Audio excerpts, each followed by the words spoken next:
caballeros, hardy people around the multiverse, welcome to Gary Lamb, Main Event Mania Live, Special Warriors Trade Alert Edition. Yes, it went down this afternoon. Jordan Poole is gone. The Splash Cousin got kicked out of town. Yeah, hit like Mr. Dream, Mike Tyson. No, you hit like Draymond Green. You socked him in the face. The Warriors were a dynasty. They were world champions, and I think they want to stay world champions. That's what this trade is telling me. And I said it before, I don't love it. I'll tell you why I was not in love with this trade. Let's just start with that. My first reaction. Look, I'm the first person that said the Warriors,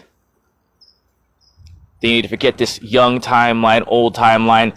It works if you're all pulling on the same side of the rope. All right? But there was a chasm evidenced by Draymond Green socking Jordan Poole in the face. And Jordan Poole taking shots like he's Steph Curry when he ain't Steph Curry. He's trying to rise up like this airplane. Yes, we're in the wild backyard. I basically live my backyard as an airport. But you know what? I got a new rig, and I'm just going to keep on going with it because that's how we do. But back to my point.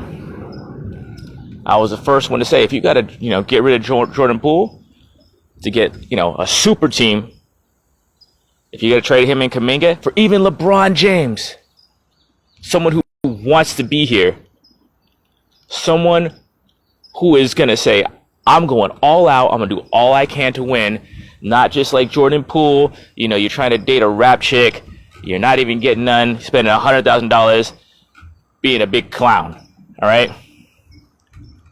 Fine. But I'm going to tell you what Jordan Poole does. He freaking plays. When he doesn't play himself out of in the game of the playoffs, that is, he didn't get time because he's being a dumbass. But that being said, the Warriors are old, and there's 82 damn games. All right, Steph Curry. If anything, Steph Curry has a weakness. He has those ankles. He's not injury prone, but he's older and he has an injury history. What Jordan Poole did was freaking play. How many times you see that bonehead fall down? He's hurt. Really take a tumble. And just like this airplane, he gets back up and gets back in the game. I respect that. The best ability is availability. And Jordan Poole has been available for the Warriors. And you know what? I'm going to give him his credit right now. Give him his flowers. Now that he's gone. Talk shit while you're here. While you're gone, I miss you. But that's how it is.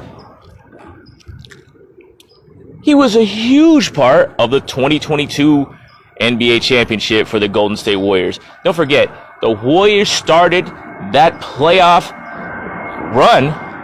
Steph Curry wasn't playing, and people were looking up. Jordan Poole was looking up like these planes behind me. I mean, he was breaking out with a big 30-point performance, and he was looking good. You know what? A little too good. Obviously, he's over damn confident. Obviously, he thinks he's Steph Curry. We ain't Steph Curry. Steph Curry's wide open. Poole plays like a damn fool, but he played. So, yeah, when he gets traded for a 38-year-old Chris Paul, you're also sending a number one pick, a conditional number one pick, a 2 pick. Yeah, the money works. And I'll say it again. Chris Paul, I'll say it for the first time. Yeah, Chris Paul is the better player. If Chris Paul plays, the Warriors are a better team. Chris Paul doesn't make dumb mistakes. Chris Paul can run an offense. It's very practical because you're not going to get DiVincenzo back. The Warriors need a backup point guard for Steph Curry. But you know what you're going to need now? Another damn backup, because I doubt Chris Paul and Steph Curry are going to continuously play back-to-backs. You can't give Chris Paul garbage time. Hey, if Chris Paul is available in the playoffs, very settling effect on this team. If the Warriors keep his ass, I don't know. The draft is tonight. We'll see what goes down. Hopefully not these planes. We'll see what goes down tonight in the draft. This may just be a move to make a move, and if so, I'm not going to judge it. Chris Paul makes a lot of sense. Draymond Green, he wanted him out. $28 million Jordan Poole's going to make. The Warriors don't want to pay Draymond no $30 million over 3 years. So here's the thing. You need Dray. First of all, if Draymond doesn't sign after this, you're in some big time trouble. But if you're going to get Draymond to sign for under $28 million, there's no damn way you're going to get Draymond for less than you're paying Jordan Poole. No damn way. If I was Draymond, I'd be like, hell nah. Hell no. That little punk. And I gave him his flowers as much as I could. He's available. He came through. Big reason why the Warriors have another ring. But he's not as important as Draymond Green, who, if they don't sign Dunleavy, if you don't make this right, brother, yeah, you thought I didn't like you when we booed your ass as a player, booed your ass out of town as a player. I won't like you now. But there's no way if Draymond Green is not happy, if Steph Curry is not happy, like if Draymond's not happy, Steph Curry's not happy, if Steph Curry's not happy, you don't have a damn franchise. So you do what you got to do. And maybe that's why Bob Myers left. Maybe overpaying Poole was a mistake. Don't love the move. The Warriors, can they get any damn smaller? I mean, couldn't they get any? You got, what do you have? You couldn't handle Monte Ellis and Steph Curry. Now we're gonna have Chris Paul and Steph Curry, and they're really damn small. I mean, maybe they can address this this deal in the draft. I don't know.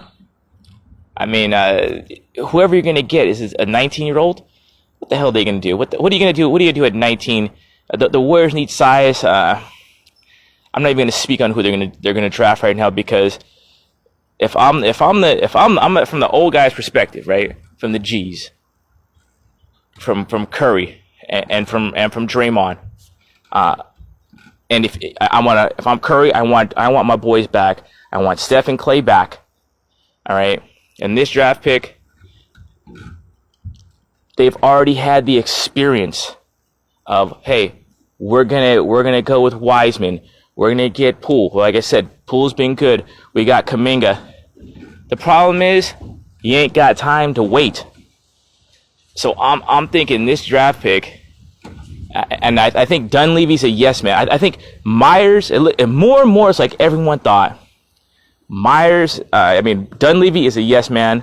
Myers didn't want anything to do with this catastrophe that's going to go on. So Dunleavy is going to do what he has to do to make these guys happy right now. His feet are under the fire. He just got hired this week, and he has to put out a damn fire and start a damn fire to get us all the way to the championship. So, I mean, if we're reading everything right, where the inmates are running the asylum, and by the way, if your inmates are Steph Curry, Draymond Green, and hopefully Klay Thompson, that's some, you got the Joker running Arkham. Hey, you might go somewhere with that, because you've gone there 4 times already. So I mean, it's all looking like the Warriors are going to turn this into a veteran move, to a veteran player. What I hope they have, and I'm going to put Steve Kerr in those big 4. It's Steve Kerr, Curry, Draymond, and Klay if they keep him. What troubles me about this veteran movement is what Steve Kerr brings to it. The Warriors don't have a guy over 6'9" that can freaking score. And Kerr just doesn't play the big guys.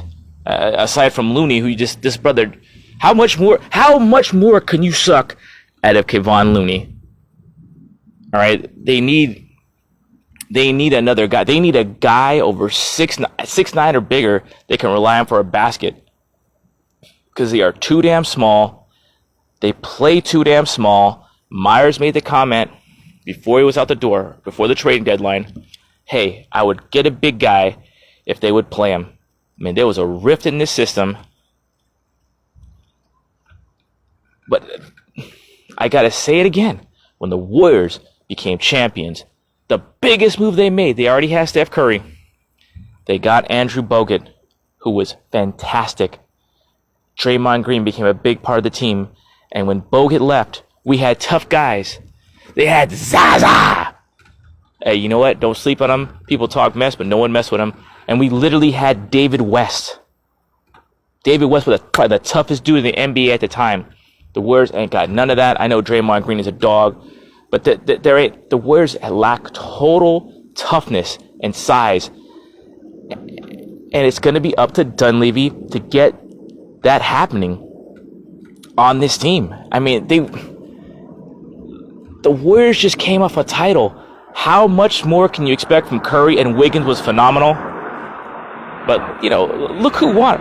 The Joker, Nikola Jokic. I mean,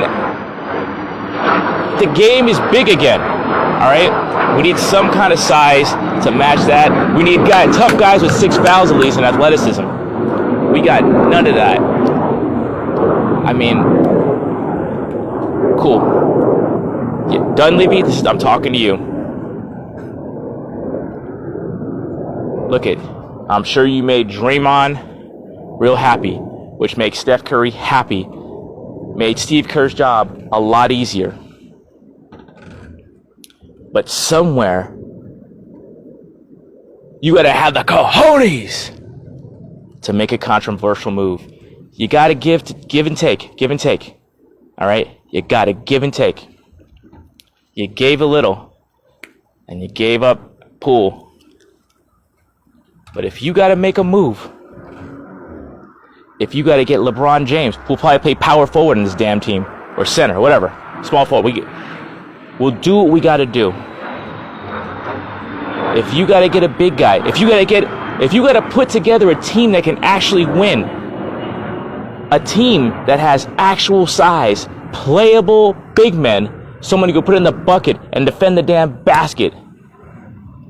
If that's not a popular move in your locker room, you got to do what you got to do.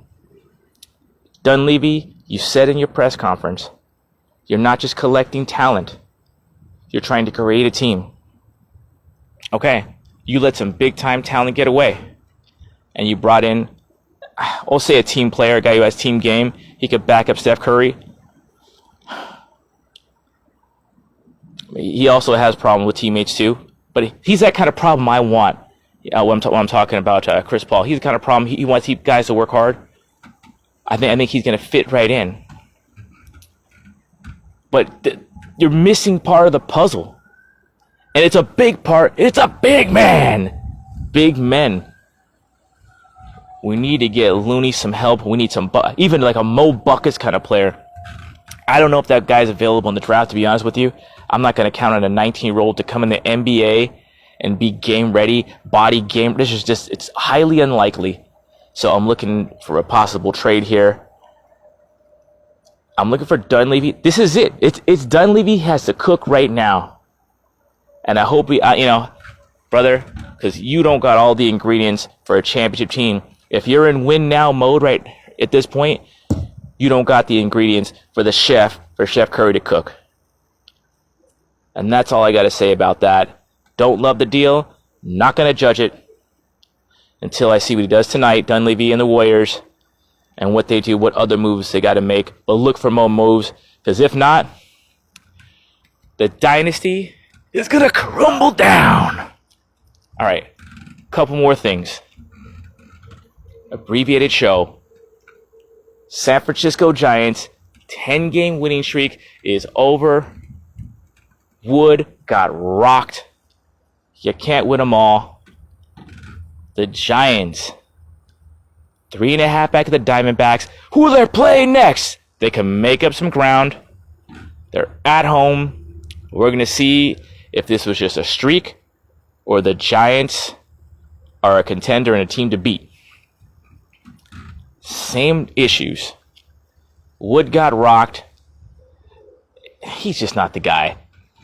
And the Giants need another guy. That's what Giants need. Two things. I said on a video. They need a starting pitcher. Is that guy in the minor leagues? May not. Harrison may not be ready. Who can the Giants trade for starting pitching? Possibly Joey Bart. I mean, Patrick Bailey's already made his way in the starting lineup. He's the guy. We got Sable backing up. We might get something for Bart because there's not a lot of good catchers. I know we think he's a scrub on, in the Bay because he hasn't come through. He hasn't delivered. And he's generic. He looks like the created player when the kid's got no style. I mean, when you're a Giant, you need magic, you need flash, pizzazz. He makes like Buster Posey look like the coolest dude ever. Bart makes you just shows you how cool Buster was. He knew how to wear a uniform. Bart don't even know how to wear a uniform yet, but he does have pedigree. He was a high draft pick, and maybe we can get another starter out of this dude. We'll find out. And finally, Gary Lamb, Saturday night. We'll be back in the world of professional wrestling. I will be at Pacheco Square Garden, East Bay Pro Wrestling, doing some interviews. Check me out. And with that, I'm out. All right, Panic, come here. Gotta see the star of the show. Come here, bud. Come here. Pat is out. All right. With that, Panda doesn't want to make an appearance. I started him. This has been Gary Lamb. Watch the NBA draft. Tell me what you want. Tell me what you think. Keep it real. Keep it clean. God bless you. I'm out of here.